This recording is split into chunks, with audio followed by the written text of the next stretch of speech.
Continuing with PerlinNoise 2D implementation, part 2. Alright, now it's time to code the real functionality of the PerlinNoise. We'll go and add another class, so new item. This won't actually be a new class, but a continuation of our existing class. We'll call this one PerlinNoise. If I go over to noise, scroll up, because it's a partial class, I'm going to copy this first part here and replace this part. So this will be a continuation of our noise class. Now we're going to end up in the end with two different methods in here. One's going to be for our 2D noise and one will be for our 3D noise. But we're going to start off with our 2D noise. So it's going to return a float. We're going to name it Perlin, and it's going to take in two float arguments, one for x and one for y. Go ahead and put the brackets in. Now we need to define two variables. One's going to be called I, and it's going to hold the floor of x. And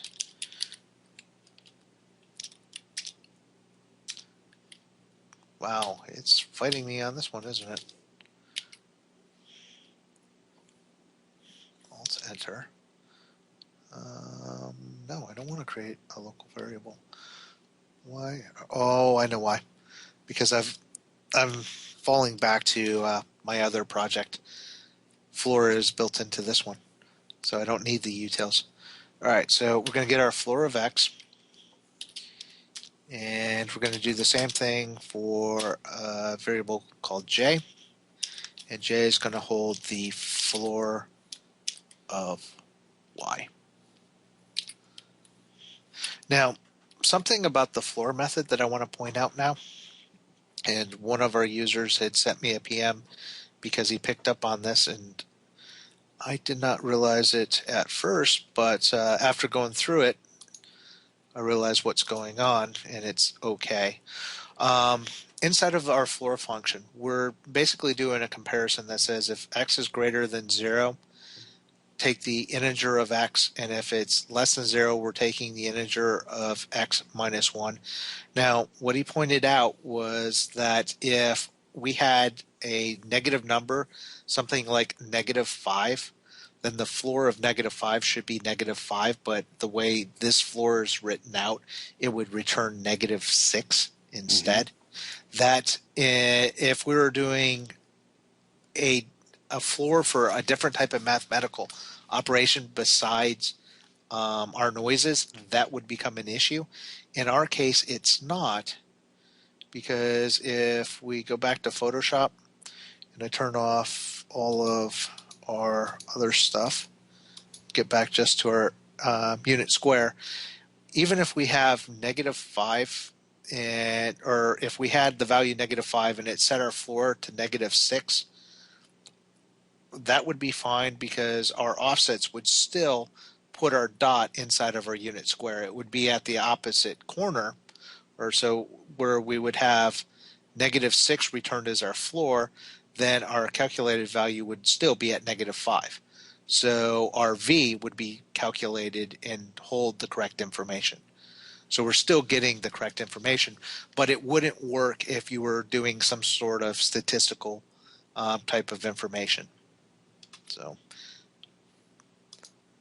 for you who you know who you are, I did look into it though.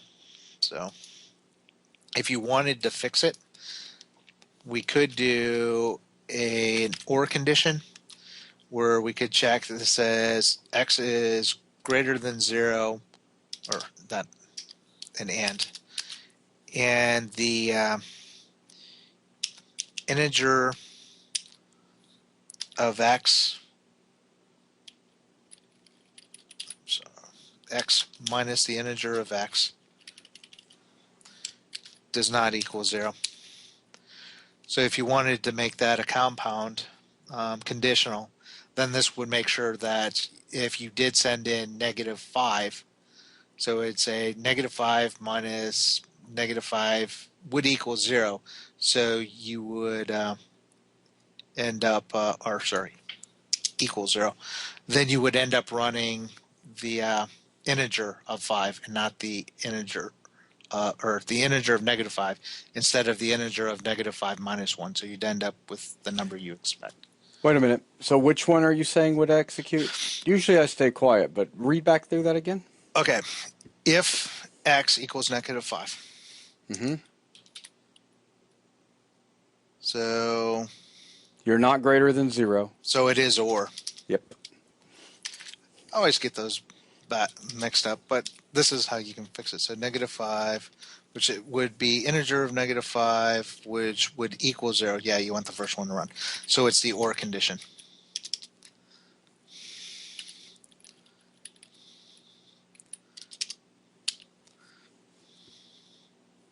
So you want the first one to run as opposed to the second one. So if you wanted to make it correct for statistical information, but we're trying to get it good enough and fast enough. Otherwise, we could just use the regular math floor. So we're just trying to get a little bit more speed out of it. All right, now back over here. So that addresses that. Now, another problem that we're going to run into, and I'll demonstrate this once we get this implemented, actually, when we start going through some of the stuff in the next video, is we're going to take x, we're going to subtract I from it and reassign it to x. So what we're trying to do is we're breaking our values up into their fractional components.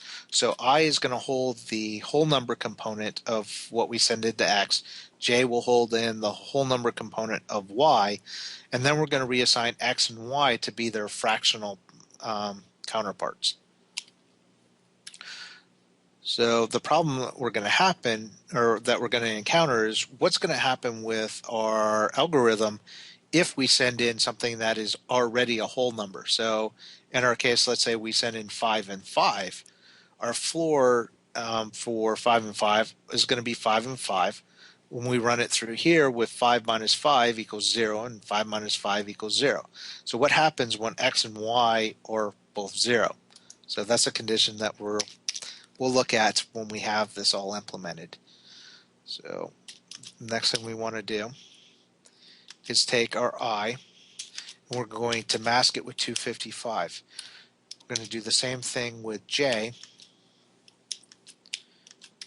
This is to ensure that I and j are in the range of 0 to 255. The reason we need that is we're going to be using that permutation table that we created, which has 512 elements in it. We're only going to rely on the first 255 elements. The reason why it has 512 will become a little bit more apparent when we get into simplex noise. So, but we're not relying on it here. So, well, let me correct that. We are, but it's complicated. We're forcing it down because inside of our array we have I plus another permutation, so j, and then modulus 12. So we're forcing it to 255 because we don't want any one of these single elements to go past the first 255. But then we're adding it what gets returned out of another call to the permutation table, which again is forced down to 255. So if we're forcing our first call to be 255 plus the max value of any other possible call of 255, we're still going to be within our 512 for overall. So while we don't want I and j to go above 255, we will be accessing the second 255 in the list. I'll try to say that a little bit clearer. These things can get complicated. It takes a while to get your head around it. Now, the modulus 12 is to ensure that whatever we return out of here is going to be mapped to a value between 0 and 11, or one of 12 values. If you remember, we've got an array up here that has 12 values in it. these are our gradient vectors. So what we're doing is we're getting our values and we're forcing them down to choose one of those 4 or one of those 12 gradient values. We need to do this for each of those directions. So that's what these G0 or the G values are doing. So we have G00 for the lower left, G01 for the upper left. So this one will be J plus 1.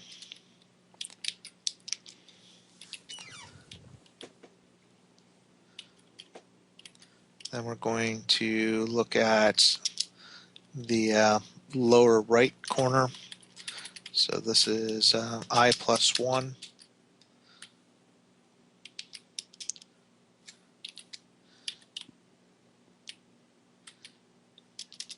And 1, 1. And if I remember right, I went back and I changed, instead of using zeros and ones, I was using highs and lows for the value noise, wasn't I? Yeah, here. So they're pretty much the equivalent there. So let me do the same thing. So I use L and H to symbolize the same thing that we were doing before to keep it consistent. So the way you can look at it is this is the low value or low point of X and the low point of Y, the low point of X and the high point of Y, the high point of X, low point of Y, and then the high point of X and the high point of Y. So these are choosing which gradients that we're going to be using. From there, we need to get our contributions for each of the corners. So this will be N low low is going to be the vector to dot product of our grad 3, and we're going to look at our value that we've got in GL, which is what's been picked from our permutation table. And we're going to cross that with what we have inside of a new vector. And we'll make it a new vector 2. We're going to set it to X by Y. Why does it look like I've got one extra of one of these things? And I do.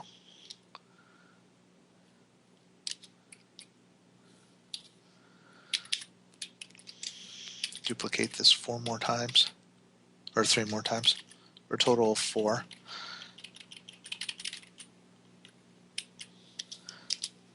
So we need the upper right, we need the lower right, and the upper right.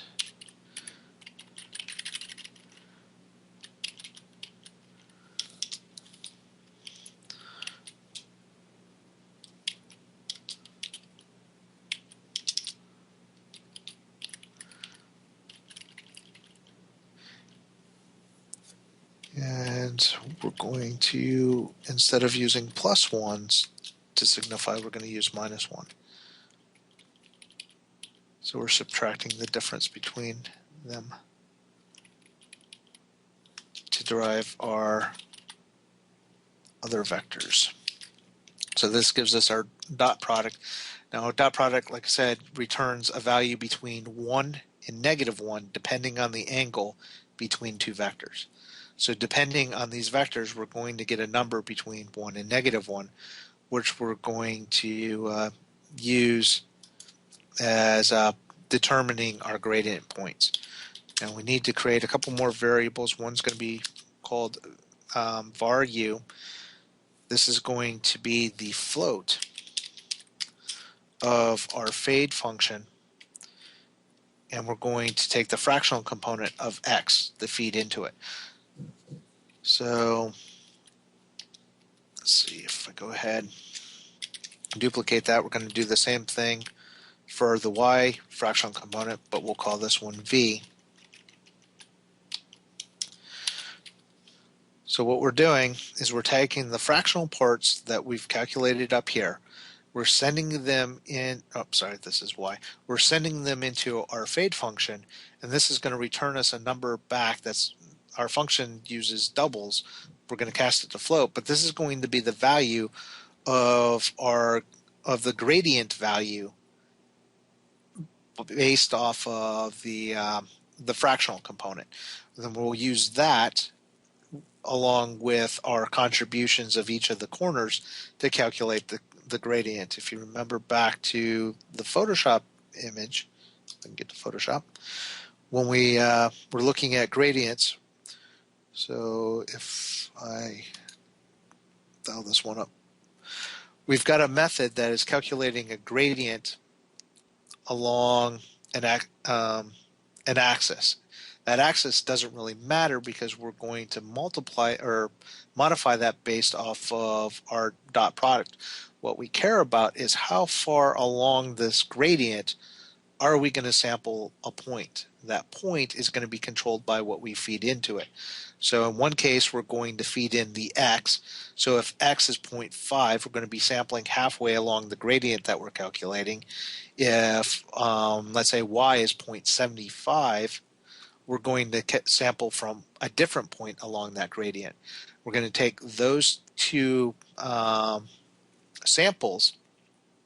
We're going to use those as the modifying points for our interpolation, and those interpolations are the contributions of those corners, which is in effect rotating this gradient like we were talking about based off of a location. So we can see if I take this gradient and I move it, darken it up a little bit, you can see how this gradient is kind of at an angle, slanted along.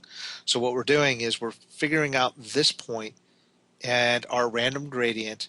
We're getting the dot product, which gives us a weight, which helps us rotate the direction of this gradient. And then we do that with all of the other ones, calculate all their weights and the gradients, take our fade points, and it calculates our overall point at this. Like I said, these gradients were kind of a visualization guide to show how we're taking different values of gradients at different points and shifting them and then getting the average. What we're doing is we're calculating out those weights that we need to shift and get that center points average. So if I go back into code, so here, now like in our value noise, where we're taking our samples and blending those together. If I go back to value noise, if I jump back up to our float, remember we got values here, then we figured out our fractional component, and then we lerped between those. Well, this is exactly what we're going to be doing. So we can borrow the code that we copied here and return it. So if I go back to our PerlinNoise, copy that code, it plugs right in because this is what we're doing. We're basically taking our contributions from each of the corners, that dot product, and we're averaging those out based off of our fade value. And then we're taking those two and then averaging those out based off of our V value. And then what we return is that final blended value. So if I build that, and then we go over to Game Manager, and instead of using this one, I'll copy it. Oops, put it at the end. But instead of calling value noise, I call Perlin. And this one doesn't have a 3D version of it yet.